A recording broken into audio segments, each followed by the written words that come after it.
les chants de Dieu ce soir. Et ce soir, la joie. Oh, ma raison, c'est Alléluia. Amen. Que le nom de l'Éternel soit loué. Amen.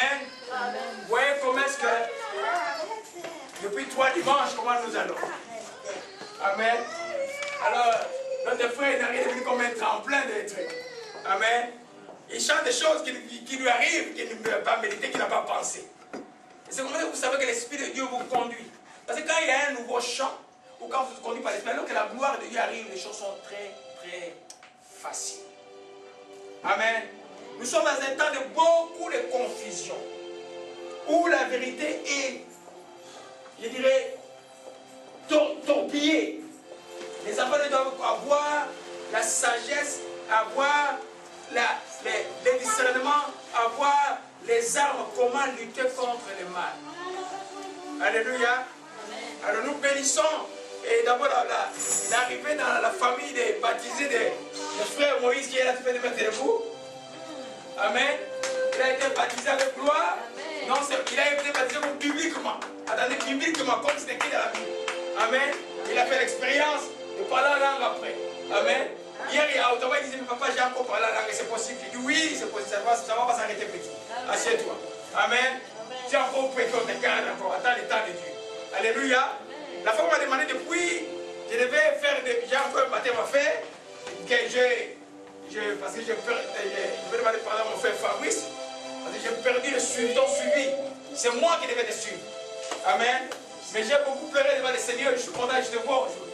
Amen. Tu allais te chercher à la piscine où tu travailles, tu es maintenant à Galbou et tu travailles une fois la semaine, c'est ça? Voilà, je fais le pas, mais c'est pas ce que je devais t'appeler tous les jours. Amen. Alléluia. Amen. Le Seigneur est vivant. Nous sommes dans un temps de gloire. C'est pourquoi ce temps, la seule chose que les chrétiens doivent savoir, une des choses plutôt que les chrétiens doivent savoir faire, c'est de savoir prier. Amen. De savoir prier. Quand vous savez prier, vous savez écouter, vous savez parler. Vous savez, pendant qu'on chantait, on a commencé le premier chant. L'Esprit dit n'arrête pas ce chant. J'allais arrêter, non, n'arrête pas. Alors, si tu es capable d'écouter l'Esprit, c'est parce que tu pries. Amen. Quelqu'un qui prie saura la voix de Dieu. Quelqu'un qui prie aura les révélations de Dieu. Quelqu'un qui prie aura les réponses de Dieu. Quelqu'un qui prie aura même la révélation de comprendre la parole de Dieu. Amen. C'est chrétien qui prie moins, reçoit moins. Qui prie moins, voit moins. Qui prie moins, ne gagne presque pas de combat. Alléluia. Amen. Quand je vais prendre le texte de la fois passée. Quand nous sommes, on va revenir sur je vais revenir juste un peu sur ce que j'ai enseigné la fois passée. Amen. Nous sommes en train de voir une série d'enseignements sur la prière. Nous sommes dans ce que j'ai intitulé la victoire dans la prière. Je sais de quoi je parle. Amen. On peut voir la présence de Dieu tangible ce matin. Mais vous ne savez pas que je priais tout un voyage avec le petit Moïse. 2 heures de prière. On est arrivé, on s'est rentré, on a fait 1h30 de route. Et je suis resté en prière juste, j'avais un message préparé depuis dimanche passé, je suis resté en prière jusqu'à 4h du matin. Amen. Parce que si tu sais t'approcher de Dieu, nous devons nous rendre compte des mondes que nous voyons là. Les mondes que nous voyons, c'est le règne de Satan. Satan n'a pas encore perdu son pouvoir totalement. Il a perdu seulement pour ceux qui ont pris en Jésus-Christ et qui connaissent la vérité. C'est pourquoi il dit que tu connaîtras la vérité et puis la vérité t'affranchira. Mais le monde tel que vous voyez, c'est un festin de démons, c'est un festin d'esprit démon, l'esprit de Satan. C'est Satan qui dirige encore, qui est le Dieu de ce monde jusqu'à aujourd'hui.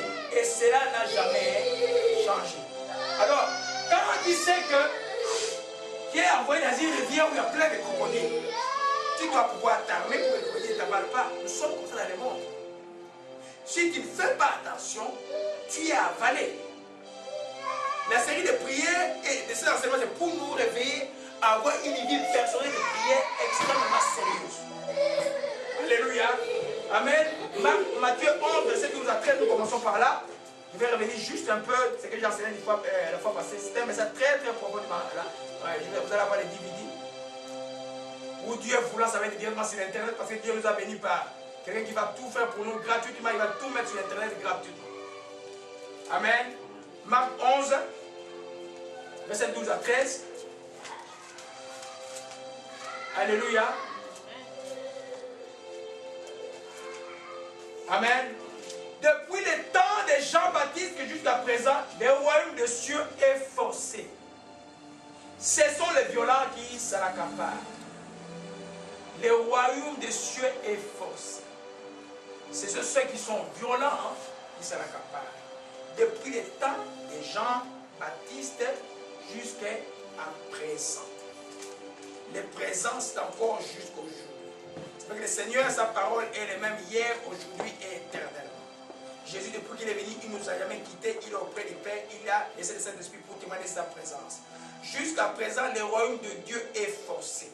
En d'autres termes, les chrétiens qui croient qu'il va s'asseoir, dormir, faire des prières de 5 minutes, et suivre la télé toute la journée, aller dans des festivités qu'il y a partout dans le monde, et croire avoir la puissance de la vie de prière, il est trompé. Amen. Ce sont les violents qui disent que ça l'accapare. Ce n'est pas, vous savez que la Bible est la même hier, aujourd'hui, éternellement. Ce n'est pas une vérité. Jésus vient accomplir la vérité. Ce n'est pas seulement une vérité d'aujourd'hui. Même dans l'Ancien Testament, je vais vous démontrer aujourd'hui que ce sont les violents qui sont accaparés le royaume de Dieu. Amen. Amen. Vous allez voir rapidement l'autre à Jacques. Je vais vous montrer que je suis toujours sur l'introduction parce que c'est un sujet qui me tient à cœur. J'ai des sujets essentiels dans ma vie, c'est la foi et la prière. Amen. Jean 5, verset 17. Jean 5, verset 17, on va se calmer, je vais aller tranquillement parce que je vais vraiment donner un enseignement profond. Amen. Jean 5, verset 17. Alléluia. Amen. Je vais demander à Dr. Nari de nous lire cela. Verset 17 et verset 18. Jean 5, 17 à 18. Mais Jésus leur répondit, mon Père agit jusqu'à présent, moi aussi j'agis. Non, Jacques. Oh, je m'excuse. Jean. Jacques. Oui, j'avais dit Jean. Jacques 5, verset 17. Amen. Nous sommes en train de voir les types de violences que les enfants doivent avoir dans la prière. Amen. Vous êtes là, vous êtes puissants. Vous êtes là, nous sommes cachés en Christ dans le lieu céleste. Nous sommes là, toutes les dominations, les principautés sont sous nos pieds parce que nous sommes les corps de Christ, nous sommes cachés en Christ. Mais quand nous regardons beaucoup de chrétiens dans nos vies, nous trouvons qu'il y a quelque chose qui ne va pas. Amen. Amen. Jacques 5, verset 17 rapidement. Jacques 5, verset 17. Je vais le lire et puis le frère va y revenir après. Amen. Élie était un homme de la même nature que nous. Il pria avec instance pour qu'il ne pleuve point. Et il tomba point de pluie. Et il pria et il tomba pour la pluie sur la terre pendant 3 ans et 6 mois. Et il pria de nouveau. Le ciel donna de la pluie. Et la terre produisit son fruit. Il était, je vais insister, il était un homme. Pourquoi l'apôtre dit-il, il était un homme de la même nature que nous. Vous allez dire qu'il était prophète. Je vous rappelle que quand Dieu m'appelle prophète, c'est lui qui a mis l'onction de prophétie sur moi. L'onction de prophétie ne m'amène pas à prier. Amen. Amen. Ou l'onction d'enseignement ne me pousse pas à prier. La prière, c'est moi qui décide de prier. C'est un exercice, mes bien-aimés. La prière n'est pas un don. Ne dites pas, il a un don de prière, ça n'existe pas, ce n'est pas biblique. Il est écrit prière sans cesse. Il est écrit que les enfants de Dieu doivent prier. C'est un impératif. C'est le seul moyen que nous avons de communier et de parler avec Dieu. Amen. N'entendez jamais dire, je vais avoir le don de prière, ça n'existera pas. Le jour où le Saint-Esprit m'a baptisé, j'étais en train de lire simplement un chapitre d'un livre qui était sur la consécration à la vie de prière. J'ai terminé le chapitre quand je faisais la courte prière que l'auteur de ce livre a écrit sur que je sois concentré à la prière. J'ai commencé à prier à une langue asiatique qui devait être le chinois ou le truc comme ça. Amen. C'est toi qui décides de prier. Élie était un homme de même nature que toi, que moi. Et il pria pour que la pluie cesse. Et elle a cessé. Il pria de nouveau pour que la pluie revienne. Et la pluie est... Amen. Ça ne vous rappelle pas quelques paroles de l'évangile du Seigneur Jésus-Christ? Amen. Ce que vous liez sur cette terre est lié dans les cieux. C'est que vous déliez sur cet esprit. C'est ce qui est délié. Comment vous déliez-vous cela? C'est pas la prière. Amen. C'est que comment les sorts qu'on vous conjure, la mort qu'on a décidé de peut-être que vous êtes déjà dans les tombeaux, vous êtes déjà mort, vous ne savez même pas. Comment vous faites que quelqu'un peut vous prévenir? Vous ne savez pas que quelqu'un a prié pour que vous êtes revenu à la vie. C'est parce que nous avons le pouvoir, à genoux, par la prière, de lier tout ce que les ténèbres ont planifié et de délier nos bénédictions. Amen.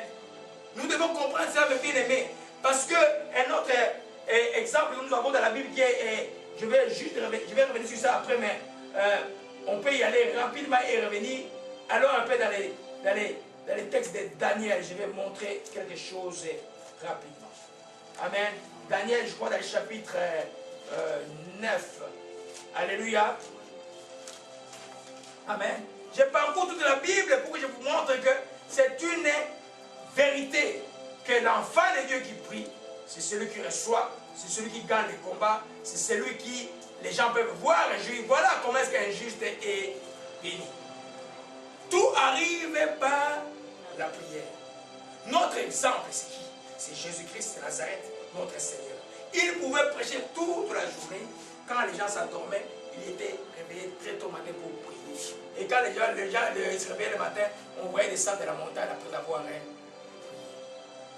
Lui qui était Dieu, qui a gêné 40 jours et 40 nuits pour commencer son ministère, il a continué à prier pendant tout le temps de ton ministère. Souvent vous croyez que quand j'ai gêné, après il faut gérer l'âge. Non. Quand tu gênes, ça te fait monter un peu d'escalier, ça te met dans un niveau où maintenant tu dois exercer une vie. C'est pourquoi il faut aimer prier. Si tu couches dans ton cœur que tu n'aimes pas prier, demande à notre ami le Saint-Esprit, tu es capable de prier. Demande à Jésus, Seigneur, je vais avoir la soif de prier. Je vais aimer prier. Je vais aimer aller à la maison de Dieu. Où que tu sois, tu verras que Dieu te conduira dans la prière. Alléluia. Oh, amen. Amen. Alors, Daniel chapitre 9. Alléluia.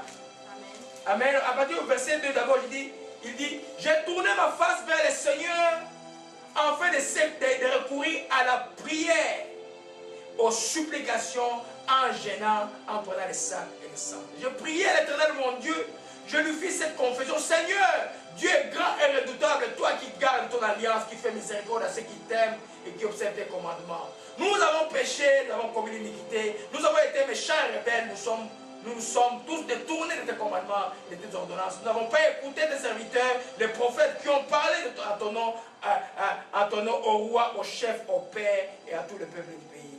À toi, Seigneur, est la justice. À nous, la confusion des faces. En ce jour, hommes de Juda, habitants de Jérusalem et tout Israël, et ceux qui sont près et ceux qui sont loin, nous sommes dans les pays où tu les as chassés à cause des infidélités qui se sont rendus coupables envers toi. Seigneur, à nous la confusion des faces au roi, à nos chefs, au Père, parce que nous avons péché contre toi. Auprès du Seigneur notre Dieu, la miséricorde et le pardon quand nous avons été rebelles envers lui. Nous n'avons pas écouté la voix de l'Éternel.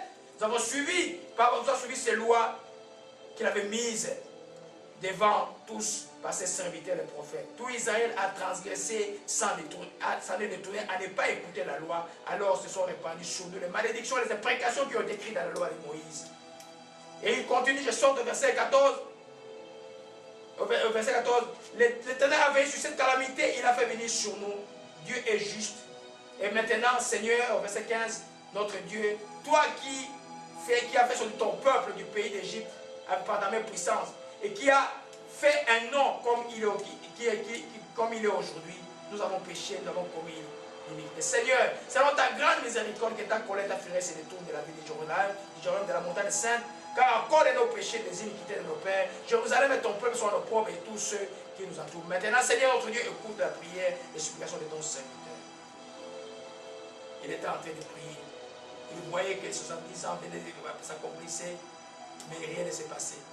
Il n'était pas deux, il était une personne.